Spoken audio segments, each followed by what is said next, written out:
Amém, irmãos? Bom dia. Bom dia a todos. Eu gostaria de convidar os irmãos a abrirem as Bíblias aí em Êxodo, no capítulo 4. A gente vai ler os versos 1 ao verso 7. Pessoal, enquanto o povo vai abrindo aí, eu queria falar com vocês um pouco. Eu acho que é uma coisa que é interessante a gente meditar, é sobre as nossas ações. A Bíblia diz, lá em Tiago 2,17, por exemplo, que a fé sem obras, ela é morta. E o próprio Jesus, ali no Sermão da Montanha, em Mateus 5,16, ele vai dizer, olha, que vocês expressem a obra de vocês, a fim de que o Pai seja glorificado. E ali ele estava falando num contexto de nós sermos sal da terra e luz do mundo. Opa, agora sim. Ser sal da terra e luz do mundo. Bicho, agora eu gosto até mais. Então, não tem como, pessoal, a gente separar o exercício do cristianismo das nossas obras. O próprio apóstolo Paulo, lá em Efésios 2,10, ele fala que nós somos salvos para as boas obras. Como eu sempre digo aqui, muitos cristãos eles gostam de falar de Efésios 2,8, que é ali a base para a lei da salvação. Pela graça sois salvos, mediante a fé, isso não de vós, é dom de Deus. Certo? É isso mesmo. Mas o versículo 10, pouca gente chega lá, que é exatamente o fato pelo qual Cristo nos salvou. Logicamente que Cristo também veio nos tirar do inferno, veio nos restaurar a imagem e semelhança dele, mas tudo isso deve ser refletido em obras. Então o cristianismo é obras, a fé é uma atitude. E aí quando a gente vai pensar nas nossas ações, nas nossas boas obras, a gente vai entender, pessoal, que toda ação ela é constituída de 3 fundamentos. A primeira coisa é a intencionalidade, ou seja, toda ação tem uma intenção. A moralidade, ou seja, se as nossas intenções são boas ou más, certas ou erradas, morais ou imorais. E a força seria o próprio ato da vontade, a própria atitude em si. E quando a gente vai no primeiro aspecto da intencionalidade das nossas ações, aí a gente vê, pessoal, que somente nesse aspecto tem algumas coisas que é exatamente o que nós vamos falar um pouco hoje e que Deus ensinou ali, ministrou a vida de Moisés. Então, quando a gente faz alguma coisa, salvo o instinto, mas assim, uma ação voluntária, uma ação que a gente realmente deseja e planejou fazer, essa ação ela tem um objetivo, obviamente. E aí esse objetivo pode ser bom ou ruim, certo ou errado.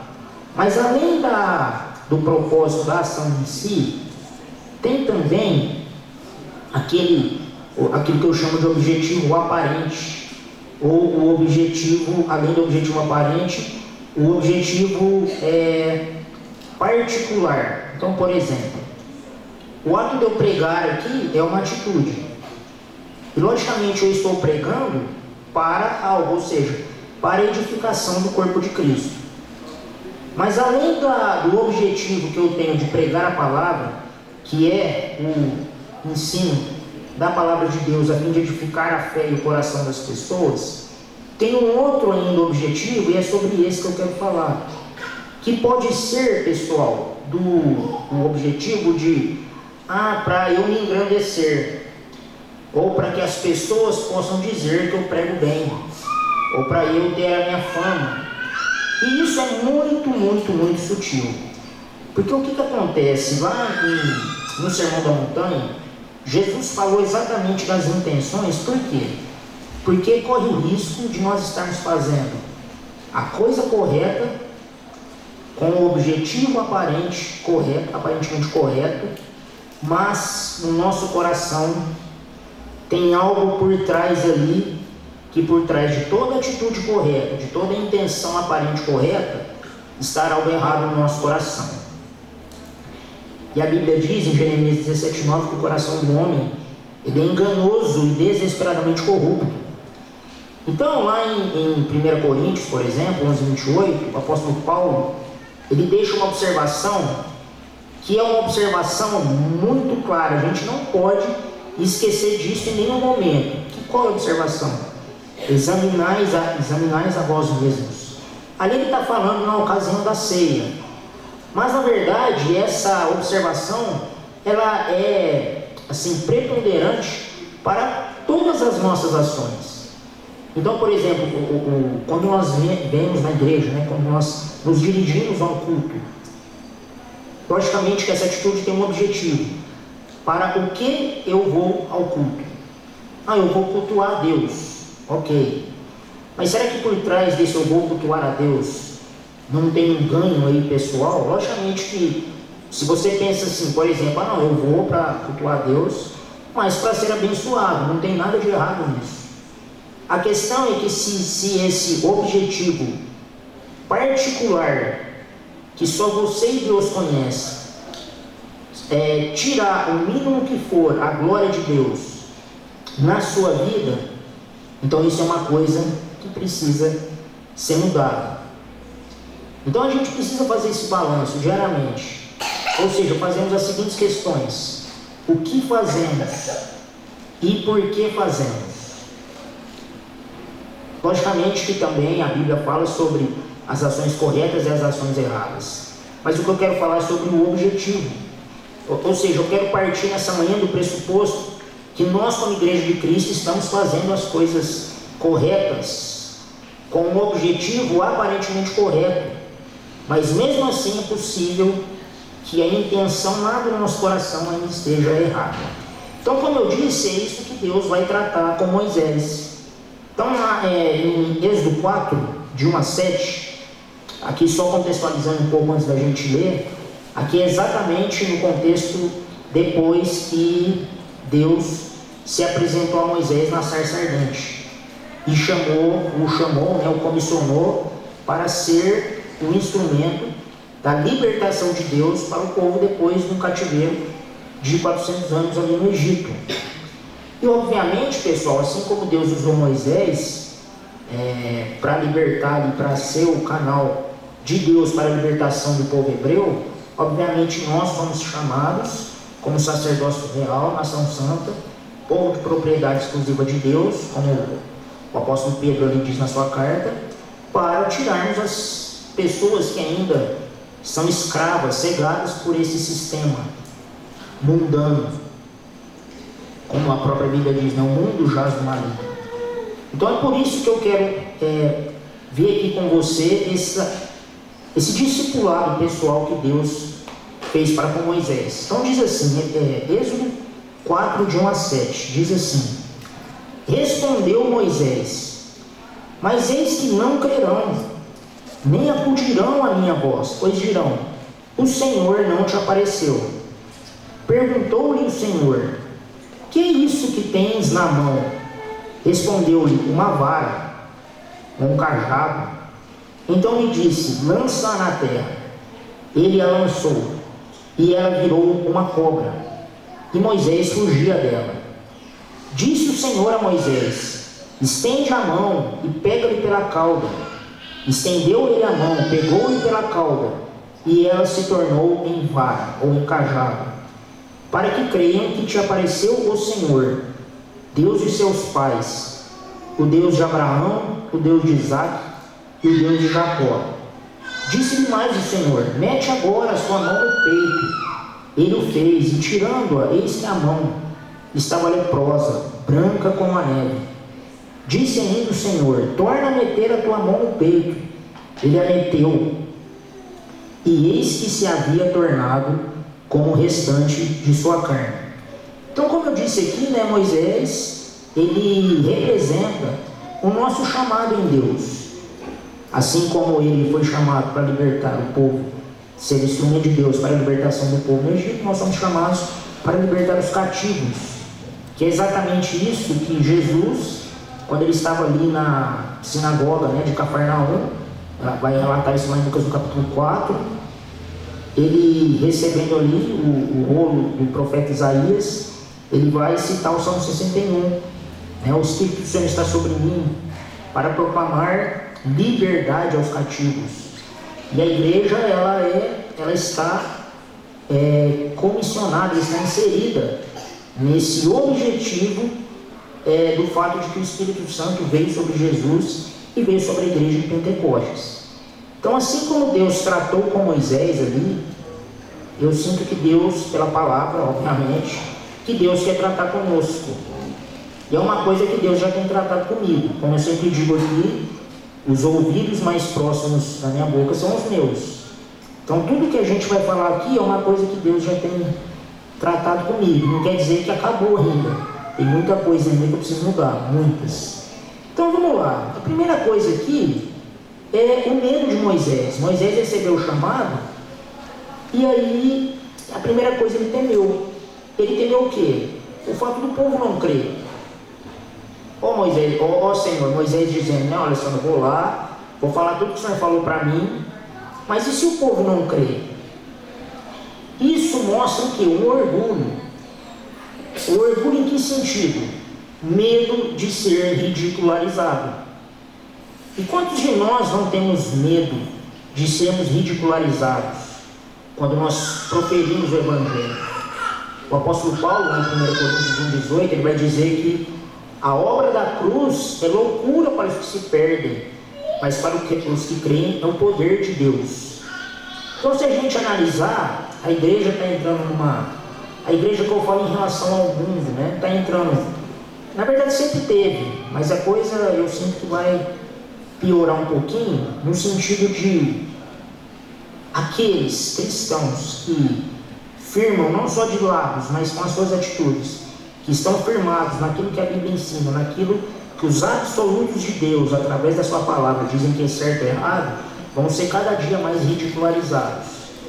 Hoje, por exemplo, você dizer que homem é homem, mulher é mulher, você já é objeto de escárnio.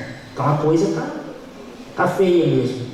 Eu até gostaria de entrar um pouco por esse âmbito aí, mas não vai dar porque o relógio está ali avisando. Mas a cada dia mais, os cristãos verdadeiros, os cristãos genuínos, que apesar das suas imperfeições, buscam, pela ação do Espírito Santo na vida delas, viver o verdadeiro Evangelho, vão ser cada dia mais ridicularizados. E muitas vezes essa possibilidade nos paralisa. E eu estou falando isso porque esse sentimento de medo do ridículo, do medo das pessoas dizer, isso aí você está falando é besteira, muitas vezes me paralisou. E eu não posso dizer que isso seja uma tentação vencida. Eu sou professor e ali eu lido, embora com uma escola que a maioria dos alunos sejam cristãos, mas infelizmente a gente lida com os cristãos meia boca e com alguns que não são, com alguns alunos, por exemplo, confessadamente ateus. E eu já lidei com algumas pessoas que você está dando aula e está rindo na sua cara. E aí, logicamente, quando a gente vê, a gente tenta dissuadi-los, mas a questão do escárnio, a questão do ridículo, é uma coisa que Jesus orienta, é uma coisa que o cristão vai passar. Então isso não pode nos temer, isso não pode nos paralisar, não pode gerar temor no nosso coração. Então esse é o primeiro ponto que a gente vê aqui. Moisés dizendo para Deus, e aí Deus, e se o povo não crê? Então como que Deus lidou com isso? Aí no versículo 2 vai dizer, perguntou-lhe o Senhor, o que é isso que tens na mão? Pessoal, como eu sempre digo, na Bíblia não há meros detalhes. E essa pergunta, pessoal, é crucial. Às vezes a gente passa batido em algumas passagens bíblicas e não se atenta à profundidade dessa pergunta. Essa pergunta é extremamente profunda, porque quando Deus diz para Moisés, o que tens na mão, estava falando o quê? Não só das ações que Moisés fazia, mas da sua profissão, ou seja, do seu sentido de vida. Porque Moisés aqui no contexto, ele estava o quê? Como um pastor. Moisés era um pastor de ovelhas, ele cuidava do rebanho do seu sogro, Jetro, ali na terra de Midian, a qual ele habitou depois que ele fugiu do Egito. Então ele era um pastor, ou seja, fala do seu trabalho. A vara ou o cajado era o instrumento de trabalho de Moisés, ou seja, era o seu ganha-pão, e era o sentido da sua vida, de certa forma.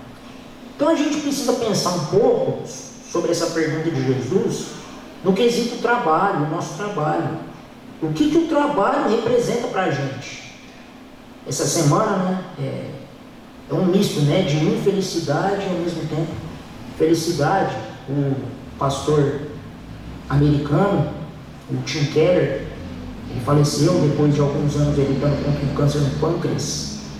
E é um autor que, assim, eu gosto muito, né, que tocou muito a minha vida. Deus usou muito para me transformar em vários aspectos, né, o seu ministério, os seus livros. E eu recentemente, eu estava lendo um livro dele, terminei de ler faz poucas semanas, sobre a relação da fé a relação entre fé e trabalho. Ele tem uma noção de trabalho fantástica, né? Ele fala muito do cultivo e cultura, né? Foi até uma surpresa para mim, então, beleza, eu nunca me certo. Mas uma coisa que ele falou ali, dentre várias coisas, mas uma coisa que eu queria pensar para o nosso contexto aqui, foi o papel do trabalho na vida da pessoa. Então o que acontece? A gente às vezes é tão enredado pelo trabalho, que o trabalho assume duas posições para a nossa vida. A primeira, muitos seres humanos veem no trabalho o sentido da vida dele. Então se você tira o trabalho daquela pessoa não consegue encontrar mais sentido na vida dela. Então o fornecedor do sentido e a identidade, ou seja, quem aquela pessoa verdadeiramente é o trabalho. E aí ele vai dizer, olha, logicamente que Deus quer usar o trabalho. Para um cristão, verdadeiramente cristão, não existe essa dicotomia secular e espiritual, ou seja, o trabalho é algo usado para que glorifiquemos a Deus, mas uma coisa é o uso do trabalho para glorificarmos a Deus. Outra coisa é quando o trabalho deixa de ser um instrumento de glorificação de Deus para ser algo que vai fundamentar e dizer quem nós somos e trazer um sentido para a nossa vida. E aí, nesse sentido, o trabalho se torna o quê? Um ídolo. Porque o trabalho ocupa o lugar de Deus. Porque quando Deus criou o homem à sua imagem, conforme a sua semelhança, ali no Éden, a gente vê que foi Deus que determinou quem o ser humano é, ou seja, ele é formado em imagem e semelhança de Deus. Então a identidade do homem está intrinsecamente ligada ao ser de Deus. O ser humano veio de Deus, tem a imagem de Deus nele, recebeu do fôlego de vida de Deus. E, consequentemente, quem determinou o sentido da vida do ser humano foi o próprio Deus. Então, em Deus, o ser humano sabia de onde ele veio, ou seja, a sua identidade, sabia quem ele era e por que ele existia, o seu sentido da vida. Mas quando o trabalho começa a ocupar esse lugar na vida do ser humano, aí ele se torna um ídolo. E aí um outro ponto que o Tim Keller trabalha no livro é sobre o trabalho como objeto de salvação. Ou seja, a pessoa pensa que se ela realizar bem o seu trabalho, Deus irá pagá-la com a salvação.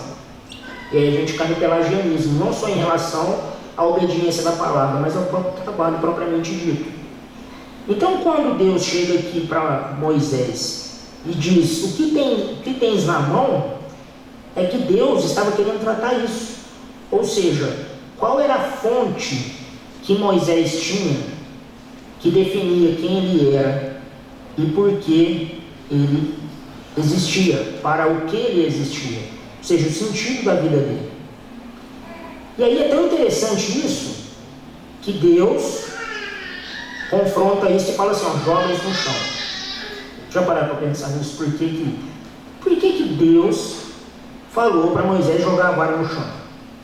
que ele está querendo ensinar para a gente?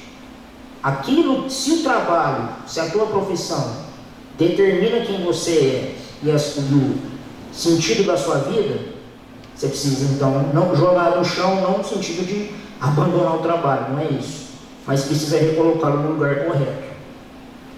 Isso fala o quê? Isso fala de resignação, ou seja, a lança na terra. E aí é interessante que eu falo porque, como eu disse, é uma coisa que Deus está tratando comigo há um bom tempo. E às vezes a nossa profissão, ela se torna exatamente isso, no sentido de, não, a minha importância como pessoa, o meu valor como pessoa está no desempenho profissional que eu tenho. E aí então a pessoa se desgasta totalmente no trabalho, porque ela tem que realizar o trabalho dela muito bem. Por quê? Porque se ela não realiza o trabalho muito bem, ela não vai ser reconhecida por isso. E logo ela vai se sentir o quê? Inválida.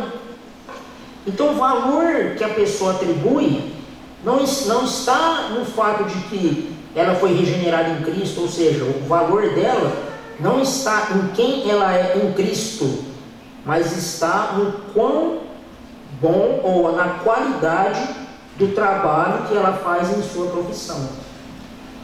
E Moisés aqui, ele era o que? Um pastor. Ele já estava completamente desligado do propósito de Deus para a vida dele. Então, o que eu queria assim, tocar aqui é no ponto de que é muito fácil a gente ter a consciência de que a gente usa o trabalho como um meio de glorificar a Deus de uma maneira, às vezes, que a gente não percebe, ele ou a nossa profissão se torna o nosso ídolo. Ou seja, o sentido da minha vida está no meu trabalho. Quem eu sou está no meu trabalho. Querendo ou não, Deus vai ficar em segundo plano. Então a questão é, beleza, Deus está te usando. Deus me usa como professor, Deus usa o Ciro ali no seu trabalho, Deus usa o Donegá, Deus usa cada um ali no seu trabalho. Mas o trabalho não é o ídolo. O trabalho ele é um mero mecanismo que você usa para glorificar a Deus, para testemunhar do nome dele. Mas quem atribui sentido, quem atribui quem você é e o que você deve fazer, o sentido da sua existência, é Deus através dos seus absolutos revelados na sua palavra. Aí, beleza. O que Moisés fez? Moisés lançou a vara dele. Moisés lançou o cajado dele, ou seja, aquele que representava o seu trabalho, ele lançou por terra. E aí o que ela virou? Virou uma cobra. E a Bíblia, pessoal, muitas pessoas não entendem a Bíblia, principalmente ateus, né? Aí começa a criticar, e é tanta crítica absurda, não, o cara não tem a mínima noção do que é a Bíblia. Porque o que acontece? A Bíblia é um conjunto de livros escritos por pessoas distintas, em tempos distintos, com características totalmente diferentes. Então existem vários gêneros literários dentro da Bíblia, que a gente precisa, pelo menos, ter noção para poder entender a mensagem que está ali. E aqui, logicamente que isso aqui é literal, mas a Bíblia carrega nela uma simbologia muito forte. Ou seja, dentro dos gêneros literários da Bíblia existe o aspecto do simbolismo. E a cobra, na Bíblia, ela representa exatamente a serpente do Éden, ou seja, ela representa o mal. Ela representa o próprio inimigo de Deus e todo o mal que provém dele.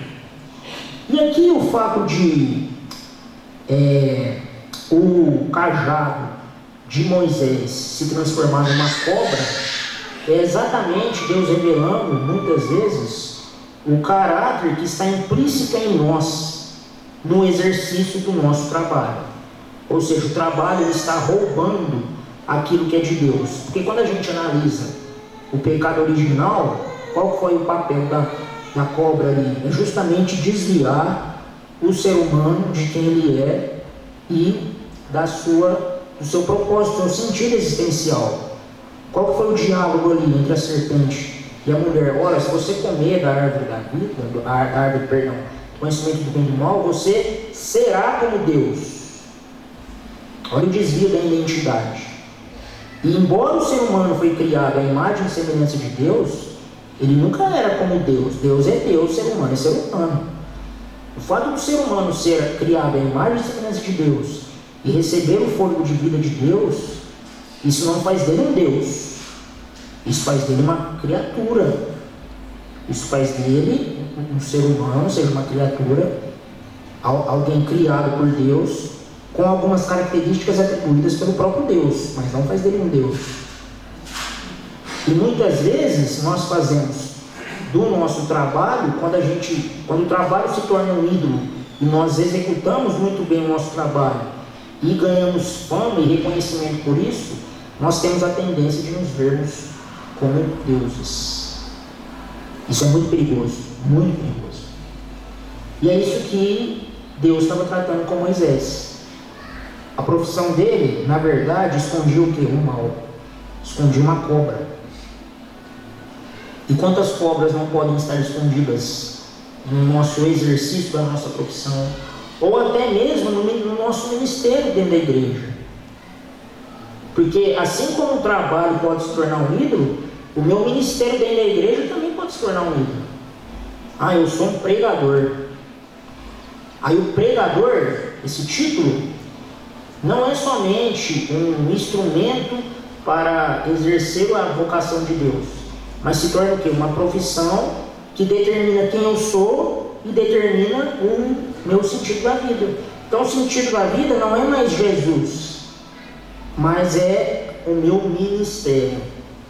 E quando isso acontece, é porque tem uma cobra escondida lá. E aí a gente tem que jogar isso por terra, diante de Deus, a fim de que Deus possa revelar isso. E aí no versículo 4 diz assim: disse o Senhor a Moisés: estende a mão e pega-lhe pela cauda. Pessoal, vocês já pararam para pensar pegar uma cobra pela cauda? Cara, eu não pego em cobra de nenhum, um monte de medo de serpente, qualquer réptil. Tio, uma vez eu vi um tio passando perto de mim, nossa, eu fiquei branco, não sei lá o que aconteceu, mas eu paralisei. Rapaz, o tio, você é louco. Qualquer coisa réptil assim, eu não posso falar medo, né? Porque eu sou homem, então eles dão respeito. Eles dão profundo respeito. Mas aí Deus pediu para Moisés pegar pela cauda. E o que é isso, pessoal? Primeiro, fé, óbvio. Mas a segunda, pessoal, é o seguinte: quem aqui como eu já ouviu uma frase triunfalista até onde mandou parar? É uma frase bíblica, mas ela foi tirada totalmente do seu contexto e foi colocada num contexto totalmente triunfalista, que é a seguinte expressão: eu não fui chamado para ser cauda, mas sim cabeça. Quem que já ouviu isso? Eu cansei de ouvir isso. Você não foi chamado para ser cauda, você foi chamado para ser cabeça. Ou seja, você tem que estar no topo. É os coaching da vida, né? Os motivacionais. Só que aqui, pessoal, é o seguinte: é muito mais seguro pegar uma serpente pela cabeça, mas é óbvio. Você já pega a bichona ali, ó. Eu não tenho medo, mas o cara corajoso, tipo o Rogério, assim, ó. O cara já pega no pescoço para não deixar ela virar. Agora, pessoal, o que acontece? A gente precisa, pessoal, quando a Bíblia diz que em Cristo, como Romanos 8,37, em Cristo nós somos mais do que vencedores, por meio daquele que nos amou, também é um outro versículo muito usado, mas não só fora de contexto, mas ele é amputado. Porque a Bíblia diz de maneira clara: em Cristo nós somos mais do que vencedores. Em Cristo. Isso aqui é que acontece: tira Cristo e fala, não, você é mais do que vencedor. Cara, você é mais do que vencedor, você é mais do que vencedor. Motivacionais no Instagram, você é mais do que vencedor, não. Você pode todas as coisas. Você pode todas as coisas? É um outro texto também, né? Filipenses, tirado também de contexto. Então em Cristo nós somos mais do que vencedores. porque posso todas as coisas naquele que me fortalece. Então é o seguinte, pessoal, você foi chamado para ser cauda sim. O negócio é pegar a cobra pela cauda, ou seja, quebrantamento, tio. A nossa vida, ela precisa estar plenamente submissa, não somente em fé, no sentido de obediência, mas nós reconhecemos quem nós somos em relação ao nosso posicionamento em Deus. Isso é tão claro, pessoal, que Filipenses 2,3, por exemplo, Paulo fala assim: considerai o próximo superior a si mesmo. Esse é o tipo de frase que eu ainda não ouvi nenhum coach dizer. Eu ainda não vi. Pode ser que alguém tenha dito, eu ainda não vi. Pessoal, olha o desafio. Vamos parar para pensar um pouco. Cara, confesso aqui, esse versículo me confronta demais. Porque assim, é óbvio que a gente tem uma facilidade de ver o irmão no mesmo patamar que a gente. Agora, superior, e o cristianismo é isso. Se a gente pega Jesus, por exemplo, entre os homens, o maior é aquele que serve.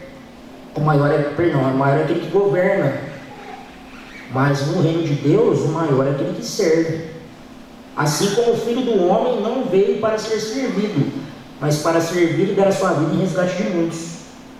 Então a questão, pessoal, é a cauda mesmo. Esquece cabeça. Seus cabeção. Eu também. A gente quer ser cabeçudo. Mas o negócio é a cauda, o negócio é o quebrantamento. E aí o que aconteceu? A partir do momento que Moisés pega a cobra, pega a serpente ali pela cauda, ela se transforma em vara novamente. E se a gente for parar para pensar, pessoal, então essa vara que Moisés estende ali, a vara para o mar vermelho, o mar se abre. Ela foi um instrumento de milagre. Por quê? Porque agora ela estava restaurada. Agora o instrumento de trabalho, que foi um instrumento que Deus usou para manifestar o poder dele e libertar o povo do Egito, agora estava no caminho correto.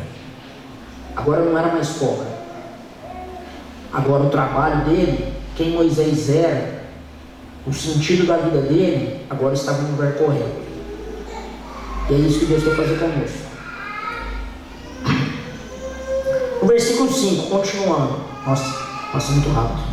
Para que creiam que te apareceu o Senhor, Deus de seus pais, o Deus de Abraão, o Deus de Isaac, o Deus de Jacó. Versículo 6, disse-lhe mais o Senhor, aqui que a coisa pega, mete agora a tua mão no peito. Ele o fez, e tirando-a, eis que a mão estava leprosa, branca como a neve. Pessoal, como eu disse, a Bíblia aqui de novo usa de simbolismos. Então o que a mão representa? A mão representa a ação. Na Apocalipse, por exemplo, quando fala da marca na testa e a marca na mão, o que ele está falando? Está falando de a cabeça, né, fala de mente, ou seja, nós temos uma maneira de pensar completamente comprometida com esse sistema mundano e automaticamente marcados na mão, ou seja, a nossa ação. Salmo 24, por exemplo, né? Quem poderá se chegar no monte do Senhor? Aqueles que são limpos de mãos e puros de coração.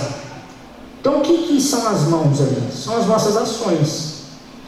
E Deus estava querendo dizer para Moisés, e automaticamente ensinar para a gente, como eu disse no começo, que as nossas ações podem ser corretas e pode ter o objetivo aparente correto, mas o objetivo intrínseco ali, o mais íntimo, não é tão puro assim. Então Deus diz para Moisés, olha, coloca a mão, aonde? No peito, ou seja, coloca a mão no coração, porque a sua ação correta vai revelar uma intenção errada. E foi exatamente isso que aconteceu. Ou seja, a mão de Moisés estava leprosa, mas o fato da mão de Moisés estar leprosa foi a manifestação da lepra que estava no coração de Moisés.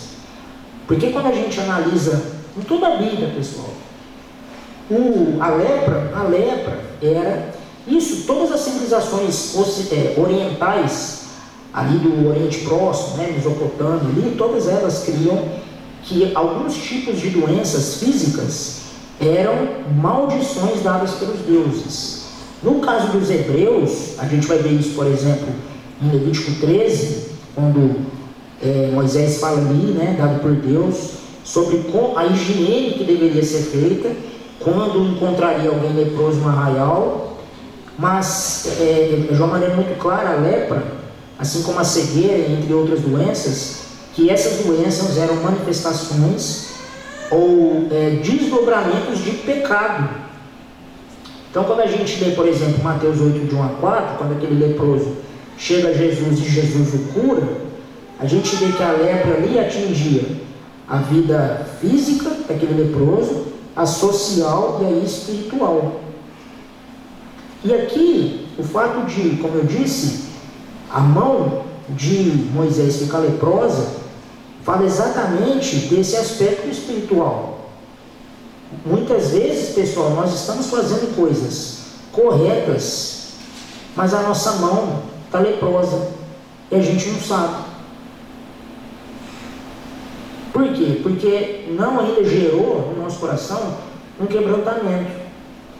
E aí a gente vê que parece assim, a gente está fazendo a coisa certa, mas a coisa não anda, parece que a coisa não vai. E aí, lógico que tem outros motivos, mas um deles pode ser que, embora a sua ação seja correta, a sua motivação não é tão correta assim. Então, mão fala de ação e peito fala de coração, e o coração fala das nossas intenções. E é interessante também que essa questão de levar a mão no peito, toda vez que a gente, por exemplo, né, vê o Brasil na Copa, embora está ficando cada vez mais desmotivador, né, ver o Brasil na Copa, mas enfim, e não só o Brasil, mas assim, outras seleções, quando vai cantar os seus respectivos hinos nacionais, coloca o que? A mão no peito, porque é a questão de uma reverência, né, a questão de todo ali um sentimento de patriotismo, tudo isso. E é interessante que quando eu li esse texto um tempo atrás, eu já tinha lido, né, várias vezes, mas não sei se aconteceu com vocês, alguns textos a gente já leu várias vezes, batido, mas aí quando a gente vai ler de novo, a gente para e fala, mas por que eu não vi isso aqui antes? Várias vezes, né? Então, quando eu estava lendo um texto esses tempos atrás, desse aqui, me veio essa imagem de colocar a mão no peito no sentido de cantar um hino nacional. E eu fiquei pensando, né, nossa, imagina Deus dizendo para mim assim, ó, coloca sua mão no peito. E aí a gente, quando coloca a mão no peito, começa a lembrar de todas as nossas paixões, começa a lembrar de tudo aquilo que de fato está no coração. Porque o significado de coração que a gente conhece hoje é um pouco diferente do significado bíblico. Porque o significado bíblico de coração é a sede de tudo aquilo que determina o nosso pensar, o nosso sentir e o nosso agir. Por exemplo, Provérbios 4:23, Salomão vai dizer que de todas as coisas que deves guardar, guardas o coração, pois dele procedem as fontes da vida. Procedem todas as fontes da vida, todas. Então, o fato de colocar a mão no peito é justamente a gente parar para pensar sobre o que tem ocupado os nossos corações. Não só a intenção que nos leva a fazer determinadas ações, que sejam ações boas. Não só a intenção, mas no sentido assim, o que nós amamos de verdade? O que nós amamos? Tem um livro do James Smith que chama Você é Aquilo que Ama. Embora eu acho que ele puxa um pouquinho a coisa, mas tem muita coisa válida ali, no sentido de que aquilo que nós verdadeiramente amamos, ela vai se manifestar não apenas nas nossas intenções, mas também nas nossas ações, nos nossos sentimentos, na nossa maneira de pensar. E quando Deus disse isso para Moisés, ele estava querendo dizer isso, olha, que verdadeiramente você ama. E aí se revelou que não só as intenções, mas o objeto, o alvo do nosso amor, muitas vezes é algo que não agrada a Deus. Está leproso, e precisa ser purificado. E foi exatamente isso que aconteceu. Então Moisés colocou a mão no peito, ou seja, o exercício dessa consciência. Por que eu estou fazendo o que eu faço? Por que eu vou fazer aquilo que Deus me chamou para fazer? Por que eu tenho esse objetivo? E também o que está no meu coração, de fato. O que eu verdadeiramente amo. Porque, como eu disse, o nosso coração é enganoso. Muitas vezes nós dizemos que amamos a Deus, mas de maneira inconsciente usamos o ministério, usamos a palavra, usamos até o nome de Deus para buscar a nossa própria glória.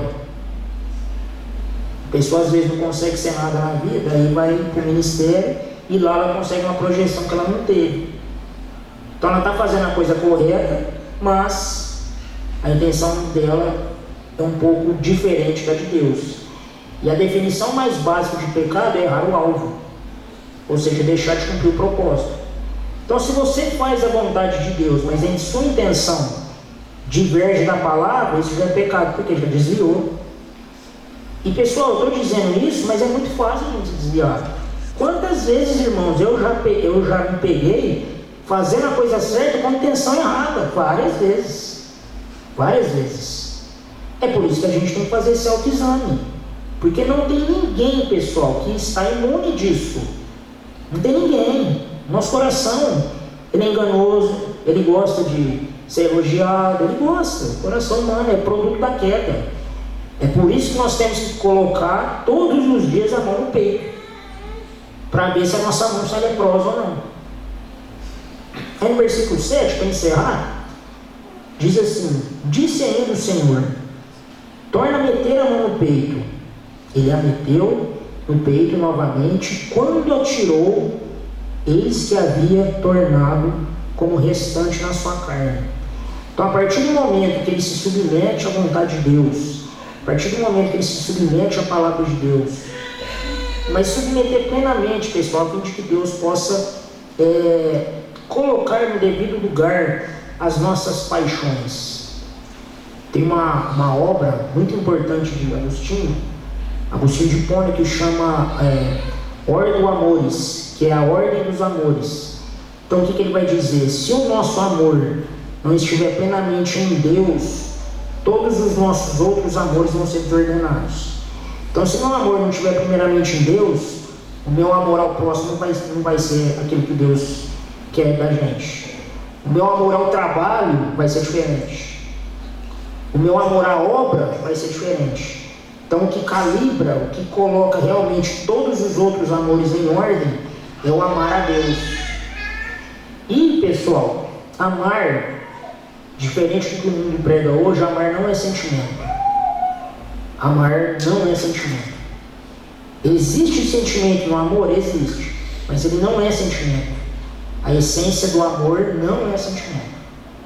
Eu sou casado, e aí eu vou falar aqui recíproco, né? Tanto da minha parte como da parte dela. Há algumas situações que não tem sentimento. Algumas situações que não tem. Mas o que tem? Tem um compromisso. Compromisso diante de Deus, tem uma aliança. Então, quando Deus diz lá no Shema, Deuteronômio 6,5, amar o Senhor seu Deus, isso, pessoal, não é para ser firmado nos nossos sentimentos, é uma decisão. Porque muitas vezes, dependendo da circunstância, a gente não vai nutrir nenhum sentimento em relação a Deus. Mas quando a gente tem consciência do que Ele é, do que Ele fez através da morte e ressurreição do seu Filho por nós, isso sim vai resultar o quê? Em gratidão.